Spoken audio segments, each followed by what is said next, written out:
We're joined by the Mail's Andrew Pearce, by the Mirror's Kevin Maguire, and that Mail front page is very painful.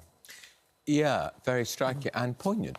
These brothers... I know, it's upsetting. Yeah, and Harry goes to see his grandmother's grave. She would not want these boys not to be talking to each other. She would want them to be speaking to each other. The trouble is, of course, Prince Harry did an interview where he really spilled some quite painful detail about the relationship with his brother, and I imagine Prince William cannot forgive him. And he wrote that book, and he's monetised his entire life, and it seems, in Montecito, attacking his family. That's what people want to hear from. He's famous for being in the royal family, and he's been incredibly rude about him in public. What is the Kate and Meghan relationship? There isn't one.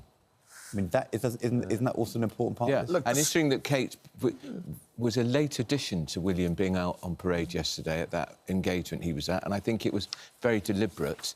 On the day of the Queen's 3rd anniversary, the accession of the King, she was determined to be by his side.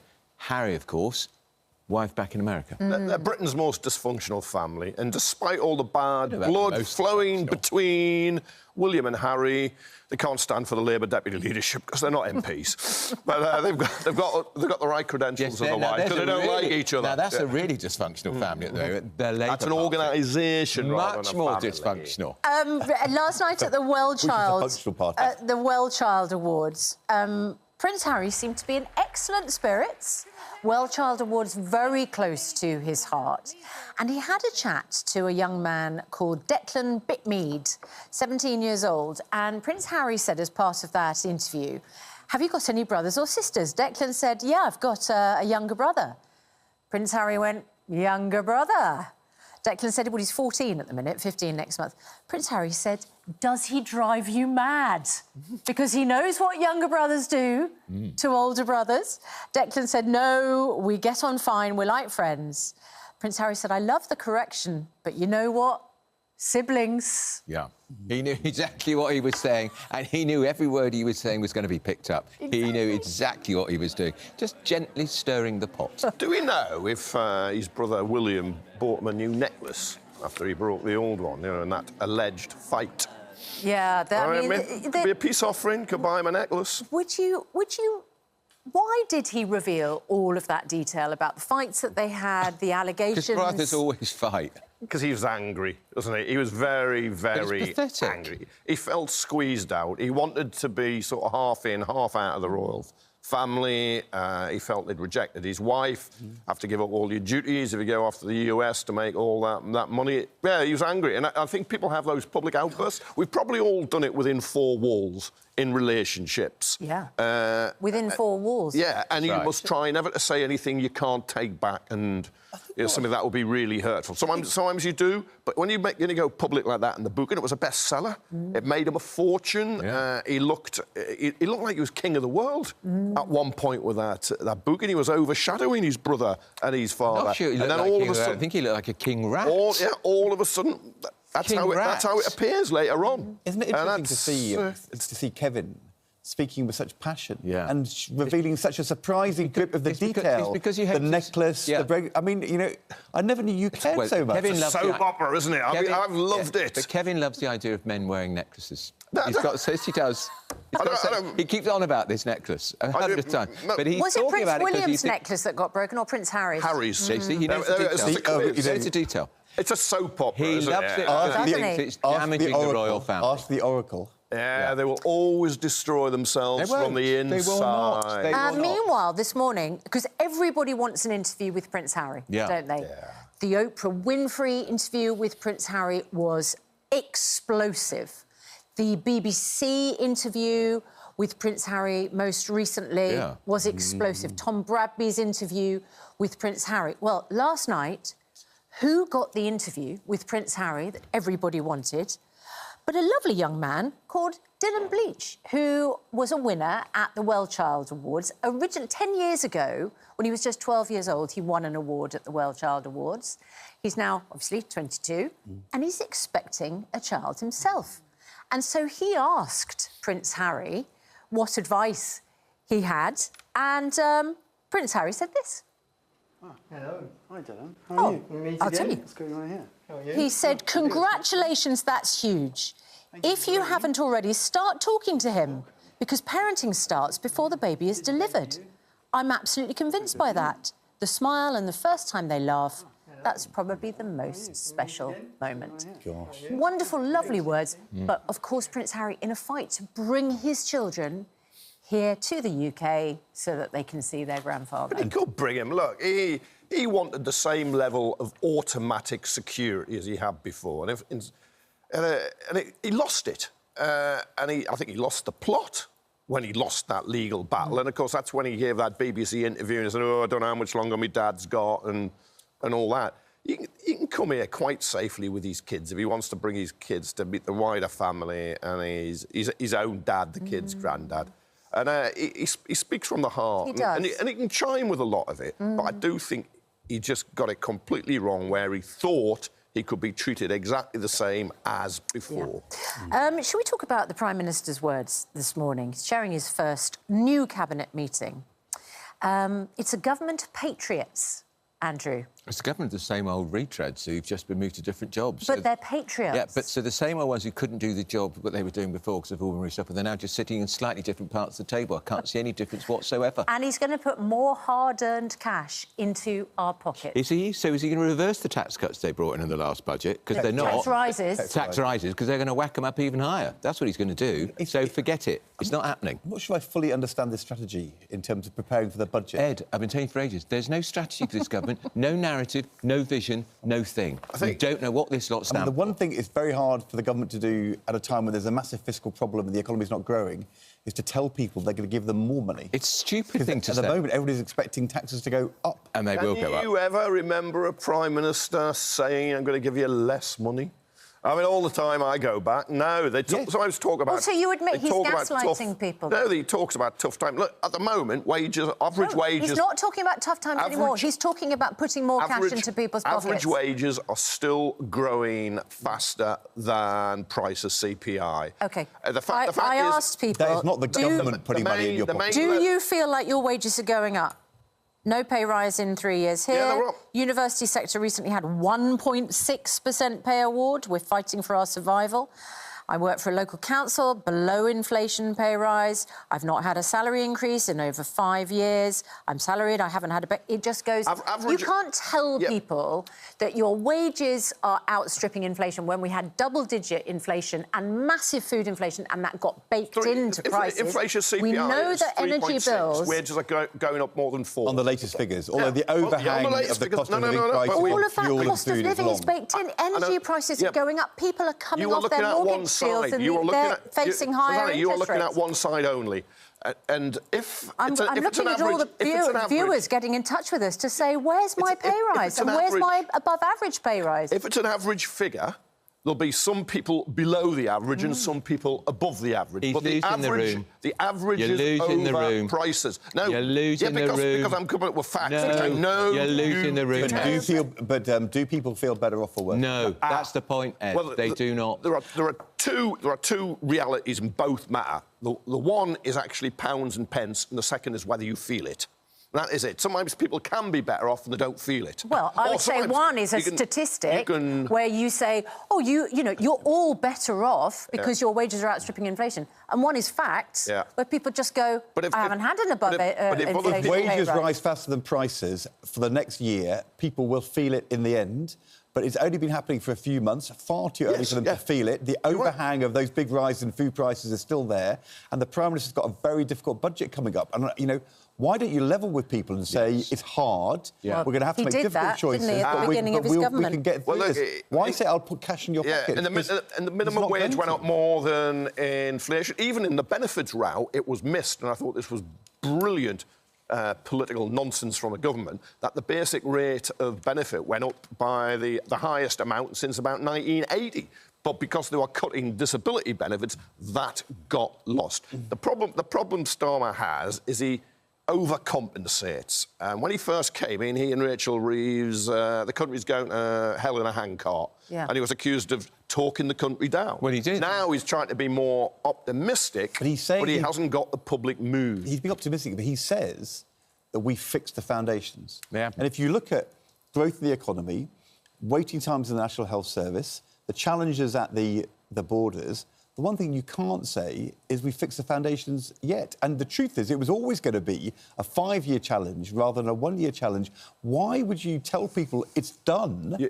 And then, because everybody then thinks, well, you know, sunny uplands, surely I'm going to be better off. They've got a budget coming up which is going to be really tough. You've got to wait until just before the election to put yourself on the podium, put a gold medal over your neck, and then have your lap, your celebration. 4 more years. When people are feeling it. Yes. 4 more years of this misery. 4 more years. It's just the language he's not going to put more money in people's pocket. He's going to take it out of our pocket. Now, that's the guy... Yes, he is. It might take it out of yours because of your income. Yes, he is. Well, do you think he's going to put income tax up? No, nobody's income. How many pensioners Corporation tax is an area. How many pensioners are going to be dragged into income tax for the first time next year? Is he going to unfreeze the tax threshold? No, he's not. So that people have more of their hard-earned cash in their pockets? More teachers and doctors dragged into higher taxes. The tax thresholds are going to unfreeze them a year earlier than the Conservatives were, but that may now be postponed. It's a reality of what's happening in our country. We've got a massive level of debt because of COVID, mainly, but also the financial crisis. The economy's not grown for years properly. The last Parliament was the biggest rise in taxes since the Second World War, and it looks like this Parliament is going to be a repeat of another rise in taxes in this Parliament, because the truth is, if you don't do that, you can't make the NHS work, and you can't pay for our armed forces when defence spending is going up. I mean... And it would be better to level with people. That is the reality. We need to take more of your hard-earned cash in order to fix the foundations. But perhaps if they were honest, explain why they're going to take the money, because the foundations aren't fixed. Well, because they need break, because they're broken. But we were told a week ago they are fixed. Pays the interest on past debt, on inherited debt. That's the truth. Why wouldn't you tell people that? Meanwhile, there is a contest for the deputy leader of the Labour Party. Are they going to get someone in who wants to take more people's hard-earned cash, someone who, for instance, backs wealth taxes, hang on. mansion taxes? Hang on, more people, right. They want somebody in who will make Britain better, rebuild it, rather than framing it as taking more of people's hard-earned cash. Well, that's what they're going to do. That is what Tories and the Reform that's what would you say. lot are going to do. But the point is that there are different ways of funding our public services, and someone from the left, Kevin, may say it's higher taxes on those who earn more. And I wonder if that's somebody who might win a contest for deputy leader. Probably not, no, because they've made it almost impossible to do that by saying you've got to get the nomination, you've got to get 80 MPs to nominate you. It's 20% of the total under the Labour rules. You've also got to get constituencies and affiliated organisations as well, but you don't want me to go into those weeds.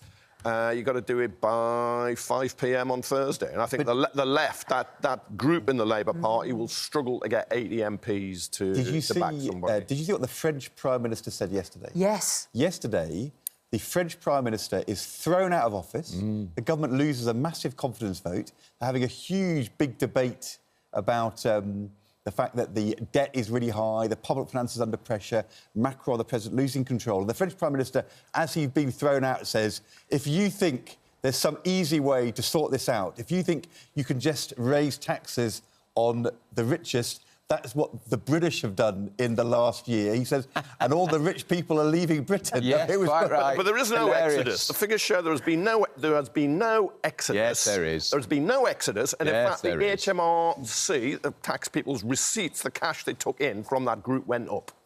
Figures a couple of months showed. Yeah. I think the French former Prime Minister didn't get the memo. Yeah, but there has been a political hit job from the right.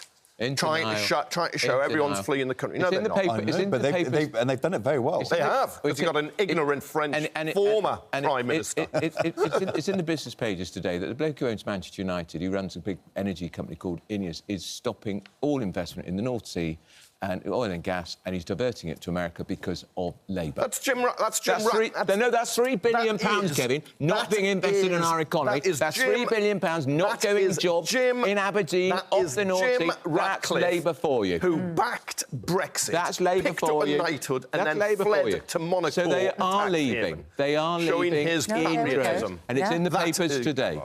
That sounds like a bit of an exodus to me. Right, let's talk about the NHS. Yeah, tax exile. Before the Tories were in power when he left. The NHS, we're now going to have league tables of the best and worst performing NHS trusts in England. They're published by the Department of Health. Wes Streeting is going to use them to pinpoint where urgent support is needed.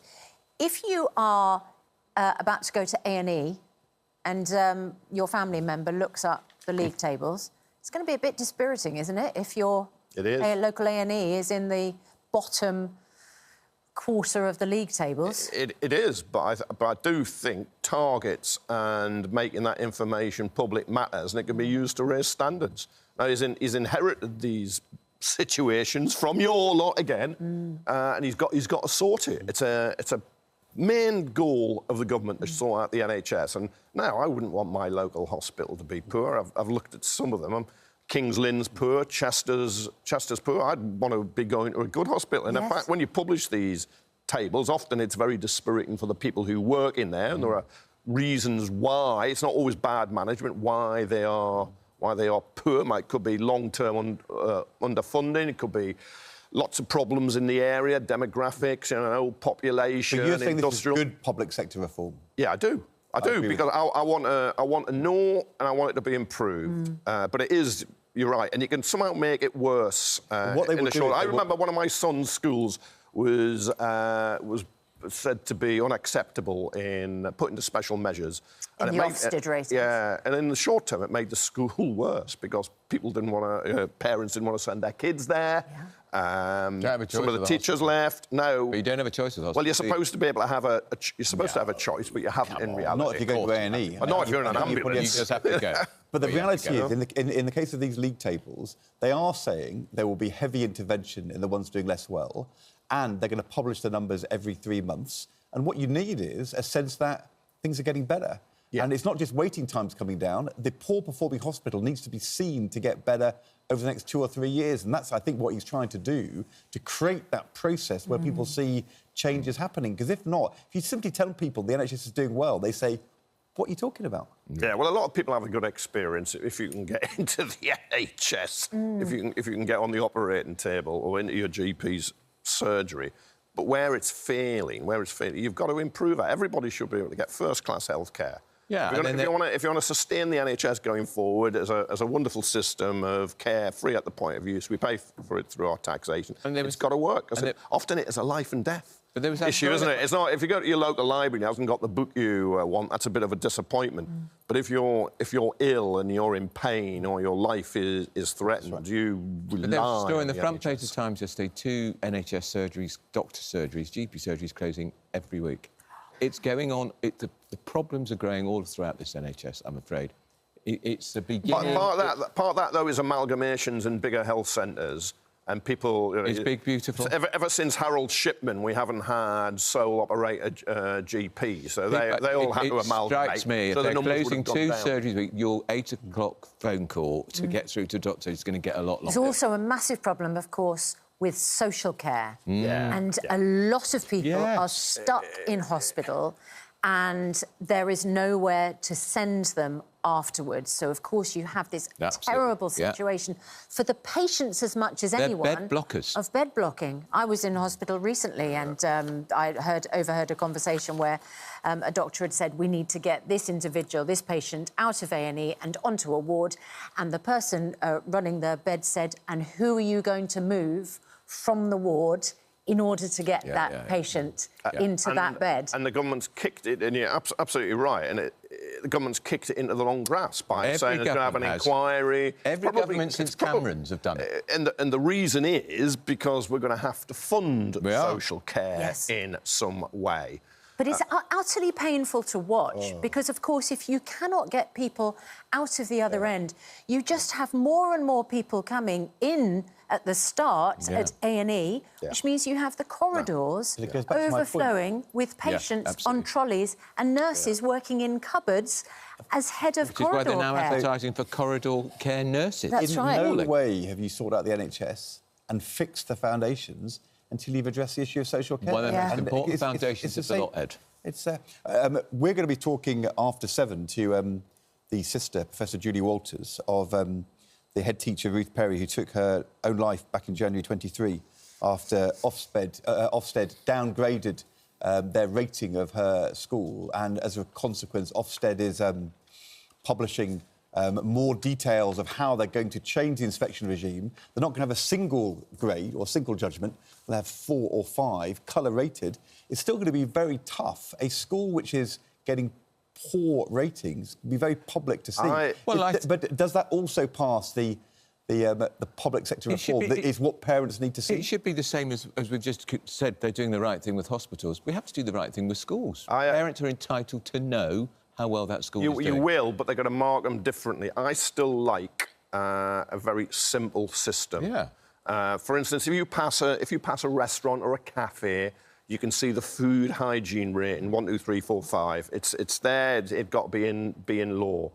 With schools, you basically boiled it down to 4 areas, didn't you? Whether you were excellent or failing with 2 in there. I think it was good and satisfactory. That's right. The terms used to change every now and again. I actually like that system. How you get there and all the information for it, yes, as a parent, I think you should be able to see. And I know there's huge pressure on schools, and maybe the way Ofsted have done their inspections have been wrong and maybe not enough notice. But in the end, we want huge pressure. Yeah, quite. We want schools to feel as though every child is doing well. Yeah. And there are brilliant head teachers out there who should be lauded. But schools which aren't doing well enough, we want pressure on head teachers to do better. But this was she was an exceptional head, and the coroner found, of course, Ofsted had contributed to her suicide. Yeah. So you can't ignore the pressure we put under heads, teachers, governors. Heads should be under pressure. But you can't also decide, as a consequence of that, for 22,000 schools in the country, we're not going to have pressure anymore because it can cause terrible outcomes in a terrible case. It's tragic. Yeah. But you need head teachers to feel as though parents have got the information and they're under pressure. But the Education Secretary, Bridget Phillipson, responsible for the system in England, isn't taking off the pressure. She thinks she can do it another way. Right. But I think the amount of information you get will make it really difficult. It's rather like you sit an exam, you get a grade at the end. I think we need that on schools. They need to be graded. I know it's not popular with heads and teachers. When I was Education Secretary, I wanted a single grade because I thought parents needed something which was really simple and clear. They're not doing that. They're going to have 4 grades, I think, for 4 different aspects of the school. Even so, it's going to be very public and people will be able to see how their school is doing compared to other schools in the area. But 4 and 4 is 16. But I want to see, is it an A star, an A, a B, or whatever, or 1, 2, 3, 4, whatever you want to call it. What grade would you give ITV on their 70th anniversary? Last night there was a big party at the Guildhall to celebrate 7 decades of broadcasting achievement. You were around when it was started, Kevin. I was sitting at the same table as Sir Trevor MacDonald. The legend. You know, no greater icon of ITV news. So such a proud, member of the ITV family. It was just an honour to sit at the same table as him. What is your sort of ITV highlight, apart from every morning at 6:30 when you join us? Mine would probably actually be Corrie. I think I grew up watching Coronations through it with my mum and Auntie Vi. Ina Sharples and Mabel. Everything stopped. Crocker and everything stopped in our family for Coronations. The fire at Mike's factory. Stan and Hilda. Absolutely. Hilda with a Muriel. Later on. The 3 dogs, wasn't it? I mean, there's just so many moments, absolutely. But more recently, Mr. Bates versus the Post Office, absolutely groundbreaking drama. Taking that issue to the Fujitsu Post Office scandal into a new level of public consciousness. Yeah, and that ITV drama was a whole load of documentaries on other broadcasters and politicians could not do. Had failed to do, and newspapers, because we've been banging away for 10 years about it. Not for lack of trying, but something about that ITV drama changed That was fantastic.